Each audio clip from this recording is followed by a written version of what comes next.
Now, also something else we wanted to let you know about. In Michael Dunn's first trial, one of the more controversial issues that the defense brought up was the question of whether or not Jordan Davis and his friends had some sort of weapon in that vehicle that they may have either hid or tossed. Well, tonight, News4JAX, we have uncovered new documents that really indicate the very same issue is going to come up again in a story you'll see only on 4. When we looked at the list of witnesses the defense plans to call for this trial, a few names seemed curious. One of them was Trey Brunson. He's the associate pastor at First Baptist Church of Jacksonville. But now we know his connection to the case. It's this anonymous letter written to Brunson, postmarked July 28th of this year, because whomever wrote it says Jordan Davis did have a weapon that night. The letter starts by saying, "I was told this by someone who was there. After they drove to the end of the parking lot next to some bushes, Tommy, the driver, took the gun from Jordan. He kicked a hole in the ground between the bushes and he buried it." Then this. "A long time later, he went back, but he couldn't find the gun. I know the gun is still there. It's between 2 bushes. And finally, "I can't tell anyone else because they kill snitches. They should not have lied." These documents show that Associate Pastor Brunson gave the letter to the state attorney's office the very next day, July 29th. They also document searches that were done in that area in July. On the 9th, Angela Corey and John Guy went back to the scene to do a walkthrough and take photographs, particularly in the area where witnesses say the SUV stopped after it had been shot up by Dunn. Then on July 29th, the day after they find out about the letter, investigators returned to that parking lot with shovels, metal probing rods, and metal detectors. The report says no items of evidence were recovered.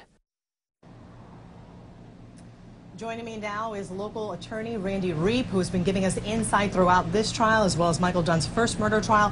This is that letter I just spoke about, that anonymous letter. We don't know at this point who the defense, how they're going to use this associate pastor. Will he be able to talk about this letter if he's brought on the stand? Not this letter. This is what hearsay, when you hear people say, oh, that's all hearsay, nobody else cares, but it's an out-of-court statement being offered for the truth of the matter asserted.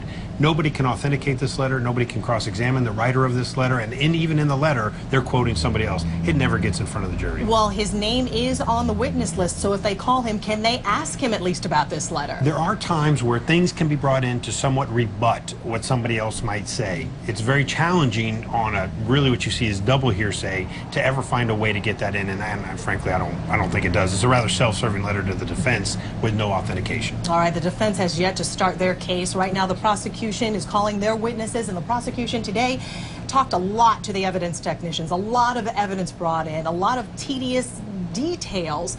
It's hard for a jury to take all that in as we look at video of some of what was shown in court. It's true. And what you'll find is a lot of those details the defense will actually adopt. If you remember in Wafa's Hananiah's opening statement, this is a question about whether or not Michael Jordan was shot by Mr.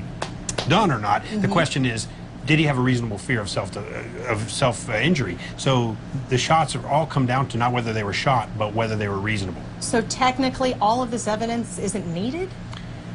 It's needed because if you're the state, you want to capture for the jury the horrificness of the shooting. But if you're the defense, you're going to say, yeah, he shot him, but here's why. So where we got to here at this point is all about sort of laying the foundation of the trial, not anything that's going to be in dispute to this point. All right, Randy Reep, thank you very much, local attorney. We appreciate your insight. Once again, trial done for the day. The jury has been sequestered, taken back to their hotel. We'll resume again tomorrow morning at 9 a.m. Coming up at 6:30, Scott Johnson will be joining me, and he has got even more from inside the courtroom as well as letters of support that Michael Dunn has received since his first murder trial.